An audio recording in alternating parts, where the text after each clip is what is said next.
Vale, vamos a desgranar esto. Porque normalmente, cuando nos plantamos frente a un espejo, esperamos ver un reflejo exacto, ¿verdad? Claro, lo lógico. Eso es. Levantas la mano derecha y el cristal te devuelve el mismo movimiento. Es algo predecible. Muy reconfortante, de hecho.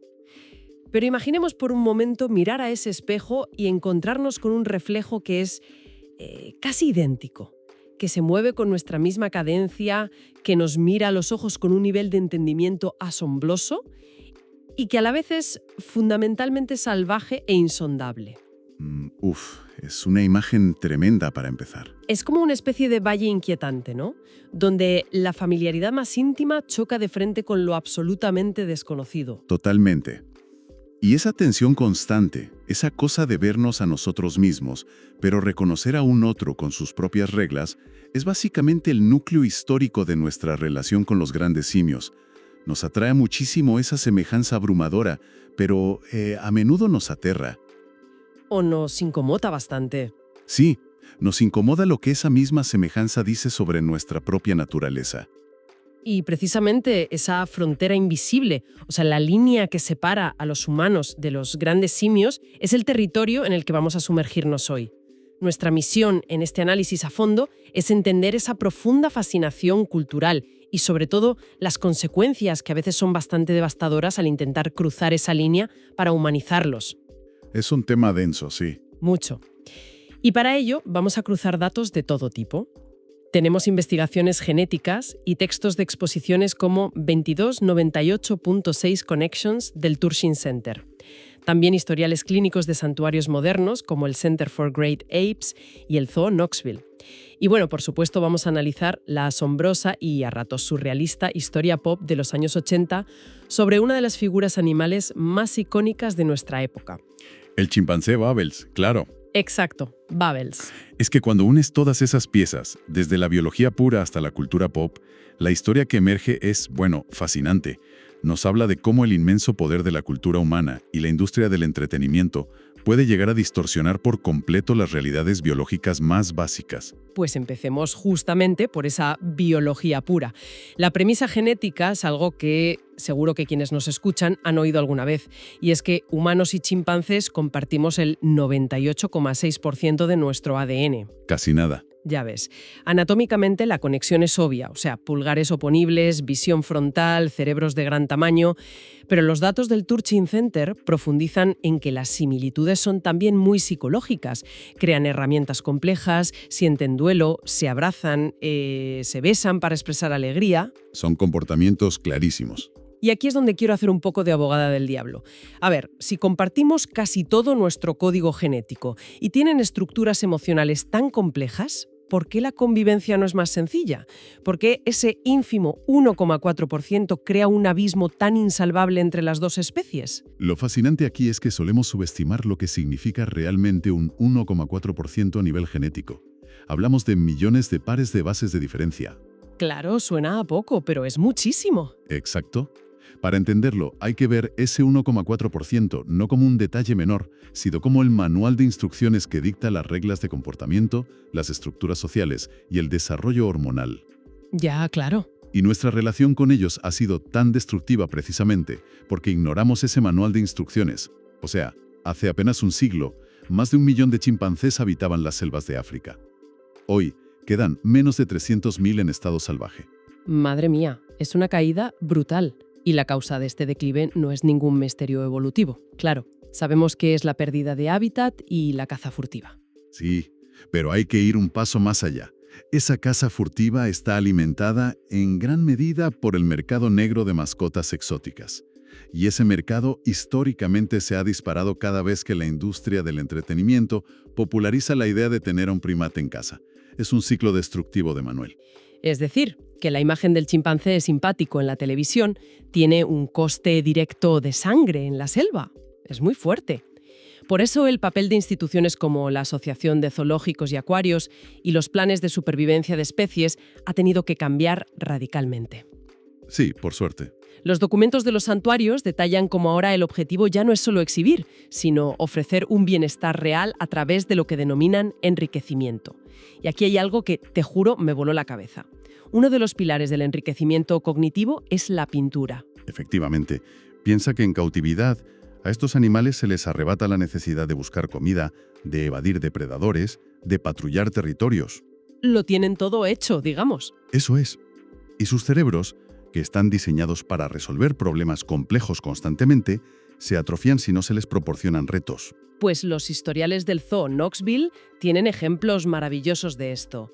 Hablan de Bo, una chimpancé que, cuando le dan las pinturas, elige deliberadamente tonos azules y pinta con trazos diminutos y muy delicados. ¿Qué pasaba? Sí, y en el otro extremo tienen a Binti, que es la más pequeña. Ella muestra una curiosidad puramente táctil y visual. Le fascina revolver mantas y adora que los cuidadores le enseñen vídeos en las pantallas de los móviles. Típica adolescente, ¿no? Total. Y luego, en el Center for Great Apes, está el caso increíble de Mari, un orangután de Sumatra, que perdió los brazos siendo una cría. Y sin embargo, escala a 12 metros de altura y pinta utilizando la barbilla y los pies. Es que son anécdotas que destrozan por completo la idea del animal como una masa genérica e instintiva. Tienen preferencias estéticas, curiosidad tecnológica, muchísima capacidad de superación física. Totalmente. Como el caso de Sandra, la orangután que en 2015 fue declarada persona no humana en Argentina. Todo para poder sacarla del cautiverio solitario, sentando un precedente legal brutal sobre sus derechos intrínsecos. Sí, fue un caso súper mediático. Volviendo a la genética, me gusta pensar en ese 1,4% de diferencia como una analogía tecnológica. Es como si ambos tuviéramos el mismo código base subyacente. O sea, sentimos dolor, curiosidad, miedo. Sí, la base es la misma. Pero el sistema operativo de un chimpancé no tiene instalados los parches de control de impulsos o de convenciones sociales humanas que nosotros sí tenemos. Cambia por completo la interfaz del usuario. Pero esto me genera una duda sobre el arte que crean en los santuarios. A ver, dime. Cuando Bow elige el color azul y pinta un lienzo, ¿hay una intención artística real? O sea, ¿una búsqueda de belleza? ¿O es simplemente una reacción motora agradable al ver cómo se esparce el color? Pues mira, es un debate súper interesante en el mundo de la primatología. Lo que debemos entender es que el enriquecimiento no busca evaluar la intención estética. No intentamos encontrar al próximo Picasso primate. Vale, entiendo. El mecanismo cognitivo detrás de la pintura es en realidad la toma de decisiones. Un lienzo en blanco exige elecciones, o sea, qué herramienta uso, con qué fuerza presiono, dónde coloco el color. Tienen el control, claro. Exacto. Al tomar esas decisiones, el animal recupera un pequeño grado de control sobre su entorno. La pintura no es necesariamente arte en el sentido humano de trascendencia, es una herramienta terapéutica que previene la neurosis del cautiverio, dándoles agencia. Y precisamente hablando de arrebatar la agencia y forzar convenciones humanas, aquí es donde entra la historia de Pobbles. Durante los años 80 fue indiscutiblemente el simio más famoso del planeta. Sin duda. La mascota hiperhumanizada de Michael Jackson. Según sus registros biográficos, nació en 1983 en un laboratorio de investigación biomédica en Texas, y Jackson lo adquirió siendo apenas una cría, bajo la supervisión de Bob Dunn, que era un entrenador de animales de Hollywood. Y a partir de ese momento, el animal fue sometido a una existencia que era una anomalía biológica absoluta.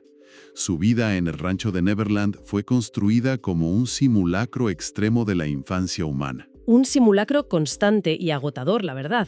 Dormía en una cuna en el dormitorio del cantante, comía chuches mientras veían películas en un cine privado. Tela. Llevaba pañales y, según los reportes de la época, usaba el váter personal de Jackson.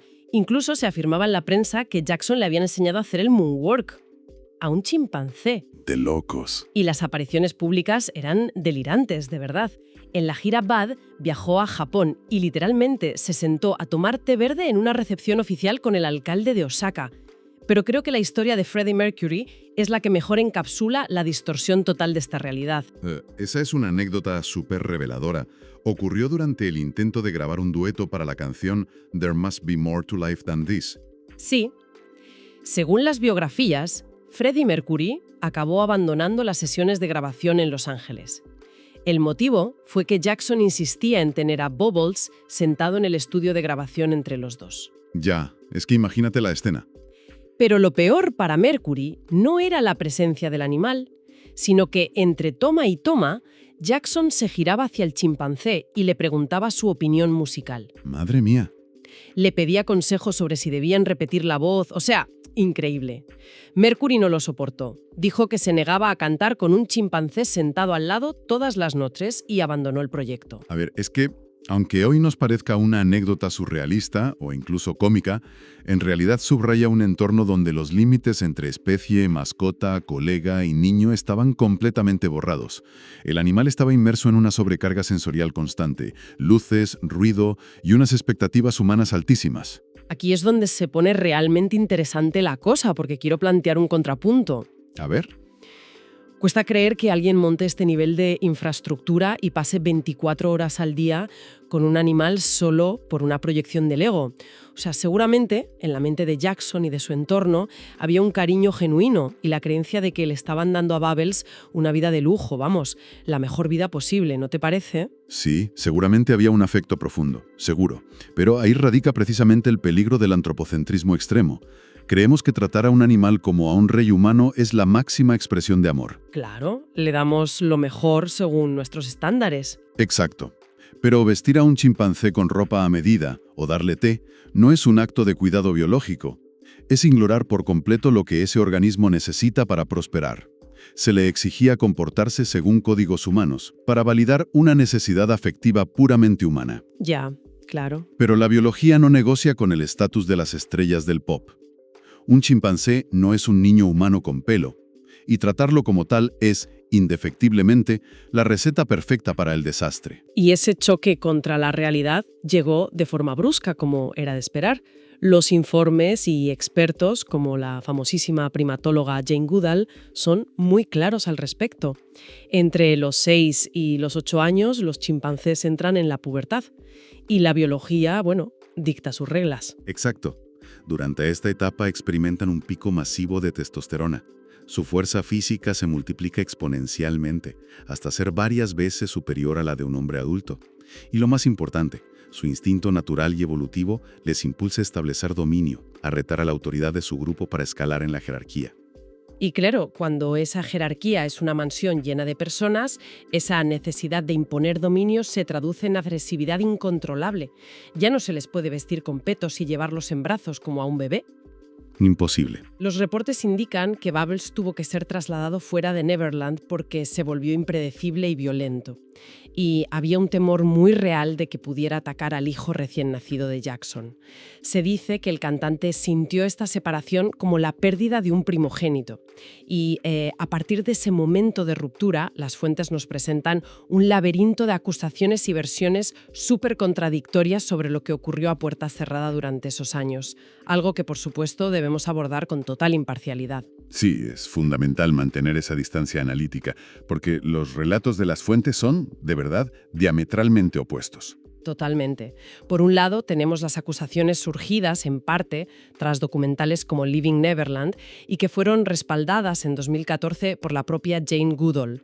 Ella afirmó públicamente que Bubbles había sufrido abusos físicos severos. Unas declaraciones muy duras. Muchísimo. Estos señalamientos se apoyan en testimonios como el de Jack Gordon, que relató haber presenciado agresiones directas, afirmando que el chimpancé recibía golpes en la cara y patadas en el estómago, supuestamente para mantenerlo sometido y manejable frente a las cámaras. Sí, esa es una cara de la moneda. Y por otro lado, en contraste frontal con estas afirmaciones, el entorno más íntimo de Michael Jackson, incluyendo a su familia y al entrenador original Bob Dunn, han negado de forma categórica cualquier tipo de maltrato. Sí, lo niegan en rotundo. Aseguran que las acusaciones son invenciones puras. Sostienen que Jackson sentía devoción absoluta por el animal, que lo trataba siempre como un miembro de la familia. E incluso llegaron a afirmar que años después de la separación, Bubbles reconocía a Jackson en sus visitas y que sufrió muchísimo por su ausencia tras la muerte del cantante. Es que son dos narrativas que chocan de frente, no tienen nada que ver. Pero independientemente de lo que ocurriera realmente en los pasillos de Neverland, el destino biológico de Bubbles refleja un problema estructural masivo con los grandes simios criados en la industria del entretenimiento. Sin duda. Leyendo las biografías del Center for Great Apes, nos topamos con la historia de Mickey, otro chimpancé.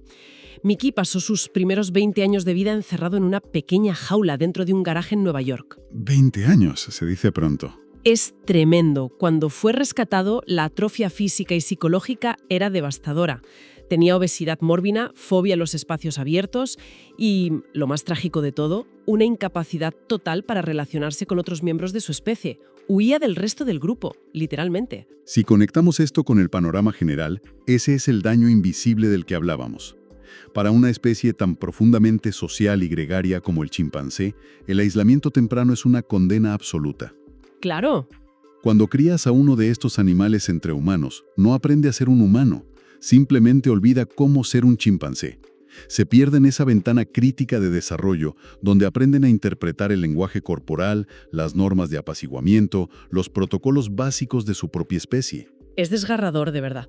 Básicamente se les roba su identidad biológica para que hagan de payasos y cuando la biología reclama su verdadera naturaleza y crecen, porque es inevitable que crezcan, la industria simplemente los margina o los encierra y se olvida de ellos. Así es. Y mientras la realidad física de Battles lo llevaba al ostracismo lejos de las cámaras, la sociedad humana hizo un movimiento cultural fascinante con él. Lo cristalizó. O sea, lo convirtió en un objeto inanimado en su versión más icónica y dócil. Me refiero a la famosísima escultura de tamaño real, la de Michael Jackson en Bubbles, creada en 1988 por el artista Jeff Koons dentro de su serie Banality. ¡Qué pieza! Sí. Es una obra de arte contemporáneo que sirve como un espejo perfecto de toda esta dinámica disfuncional que estamos analizando. Las descripciones de las fuentes sobre la escultura son súper reveladoras. Es una obra enorme, hecha de porcelana brillante y recubierta en pan de oro. Ambos, Jackson y Bubbles, aparecen sentados, vistiendo trajes militares idénticos. Sí, la misma ropa. La composición es muy piramidal y simétrica. La mano de Jackson descansa exactamente paralela a la pata del chimpancé, formando una unidad casi inseparable. Koons nunca ha ocultado que estructuró la pieza basándose en la Piedad de Miguel Ángel. Casi nada. Ya ves. Utilizó técnicas y materiales de la imaginería religiosa más kitsch, más hortera, por así decirlo, para elevar a una estrella pop a la categoría de deidad intocable. Y ojo, esta provocación funcionó a tal nivel que una de las copias se vendió en 2001 por $5,6 millones. Es que el uso de la porcelana en esa obra no es ninguna casualidad. Koons juega magistralmente con la tensión entre el material y el sujeto. Piensa que la porcelana es frágil, inmaculada, totalmente estática. Todo lo contrario a lo que es un chimpancé adolescente cargado de testosterona. Es una negación física absoluta de la naturaleza del animal. A mí me parece, no sé, como una especie de taxidermia emocional de la cultura pop. Esa estatua no tiene nada que ver con el animal biológico que respiraba, sufría o se enfurecía. Es la representación exacta del muñeco de plástico dorado que la sociedad de consumo de los 80 devoraba sin pensar. El chimpancé ahí es despojado de cualquier rastro de su especie. Se convierte en un accesorio decorativo, como un bolso brillante que complementa la extravagancia de la superestrella. Sí, la analogía de la taxidermia emocional es muy precisa. El arte a menudo utiliza a los animales como lienzos mudos. Y en esta obra, Bubbles no es un sujeto con agencia en absoluto. Es un recipiente donde se vuelcan las obsesiones de una era. Totalmente. A través de él se intentaba proyectar y materializar la búsqueda de Jackson por una inocencia perdida. Esa necesidad de aferrarse a una infancia eterna y de cuento de hadas que, bueno, en el mundo real es biológicamente imposible de sostener. Y mientras el mundo se quedaba abrazado a esa versión de porcelana perfecta, el reloj biológico del animal de carne y hueso siguió avanzando inexorablemente. Y eso nos sitúa en el presente. ¿Cómo es la vida del simio más famoso del mundo más de 3 décadas después de su apogeo pop? Buena pregunta. Hoy, con unos 42 o 43 años, Bubbles es oficialmente un anciano para su especie. Vive en el Center for Great Apes en Wauchula, en Florida. Y hay un dato administrativo de las fuentes que me llama mucho la atención. Sus cuidados cuestan cerca de $17,000 anuales, un monto que sigue siendo sufragado religiosamente por el patrimonio de Michael Jackson. Lo cual es un detalle poco común, la verdad. En esta industria, la norma es que una vez que el animal pierde su utilidad comercial y deja de ser lindo, La carga financiera recaiga enteramente en donaciones públicas a los santuarios. Sí, los abandonan económicamente. Pero lo que realmente impacta de las fuentes son las descripciones actuales de sus cuidadores, porque destrozan cualquier parecido con la estatua de Jeff Koons. Ya no es de oro, desde luego. Para nada. Bubbles pesa hoy más de 84 kilos. Los propios trabajadores del santuario lo describen con muchísimo cariño, eso sí, como enorme y feo. Y es porque sus facciones se han ensanchado y marcado, ha perdido por completo esa redondez infantil. Es un macho adulto. Exacto. Sin embargo, subrayan que tiene un carácter profundamente dulce. Dicen que es tímido y muy perceptivo con los ánimos de quienes le rodean. A día de hoy ejerce el rol de macho dominante en su grupo y es conocido por su paciencia al ayudar a socializar a los chimpancés más jóvenes y traumatizados que llegan al centro. Y ese es su mayor triunfo, sin lugar a dudas. Ha conseguido lo que a animales como Mickey les fue imposible: integrarse y liderar una estructura social de su propia especie. Es una victoria biológica tremenda sobre su pasado. Y además tiene pasatiempos fascinantes ahora. Le relaja mucho escuchar música de flauta y el programa de enriquecimiento le ha devuelto al arte. Le encanta la pintura abstracta, aunque bueno, los cuidadores notan que a menudo acaba pintando las paredes o pintándose a sí mismo en lugar del lienzo. Arte en expansión, ¿no? Chisten tiene la costumbre de coger agua en la boca y escupirla, o lanzarles un buen puñado de arena con una precisión milimétrica. ¡Qué maravilla! Entonces, ¿qué significa todo esto? Quiero decir, hay una justicia poética brutal en el hecho de que un ser forzado a posar para las cámaras de todo el mundo, ahora en su jubilación, tenga como pasatiempo lanzarle arena a cualquiera que intente convertirlo de nuevo en una foto, ¿no crees? Esto plantea una pregunta importante, y es que esa reacción defensiva, que es totalmente natural, nos habla de una resiliencia asombrosa. A ver, a pesar de haber crecido en un entorno que negaba cada uno de sus instintos naturales y expuesto a estímulos humanos completamente antinaturales, Bubbles no se rompió del todo. Resistió, sí. Ha conseguido reconectar con su naturaleza. Logró entender las sutilezas de la política de los chimpancés, establecerse y básicamente reclamar su derecho a que lo dejen en paz. Es la prueba viviente de que el instinto, por mucho que intentemos domesticarlo o cubrirlo de oro, siempre encuentra una grieta para salir a la superficie. Pues qué viaje tan inmenso hemos hecho hoy. Hemos partido de la pura información genética, de esos millones de pares de bases que conforman el abismal 1,4% de diferencia. Hemos recorrido los pasillos surrealistas de Neverland, desgranando la incomprensión biológica tremenda que supuso intentar convertir a un depredador en un niño pequeño. Un viaje denso. Mucho. Hemos expuesto el laberinto de acusaciones sobre su crianza, hemos visto cómo el mercado del arte lo congeló en porcelana como un símbolo de la vanidad humana y finalmente lo hemos encontrado con mucha paz en un rincón de Florida, lanzando arena a quienes interrumpen su descanso. Es un análisis que la verdad debería obligarnos a revisar esa lente antropocéntrica con la que siempre miramos al resto del planeta. Y para cerrar, me gustaría proponer a quienes nos escuchan una última reflexión derivada de todos estos documentos, algo para darle una vuelta. Cuéntame. Cuando el anciano Bubbles se sienta hoy en su recinto, lejos de los focos, sumergido en su música de flauta, para pintar sus cuadros abstractos sin directrices de ningún tipo, manchándose las manos y las paredes, estamos siendo testigos, por fin, de la expresión pura y genuina de un gran simio recuperando su esencia. ¿O, al aplaudir su faceta de artista abstracto, seguimos cometiendo el mismo error de siempre, buscando desesperadamente ver nuestro propio reflejo humano en las acciones de un animal al que nunca le permitimos ser completamente salvaje? Es como volver a plantarnos frente a ese espejo extraño del que hablábamos al principio del programa. Seguimos escrutando el cristal, intentando descifrar si la mancha de pintura que vemos al otro lado es verdaderamente un destello de su alma animal o si simplemente es otra mancha más en la superficie que nosotros mismos hemos pintado. Nos quedamos con esa reflexión. Muchísimas gracias a todos por acompañarnos en esta investigación a fondo. Esperamos que este debate sirva para seguir cuestionando cómo observamos, cómo intervenimos y ojalá algún día cómo aprendemos a respetar la verdadera inmensidad del mundo natural sin intentar disfrazarlo con nuestra ropa. Hasta la próxima.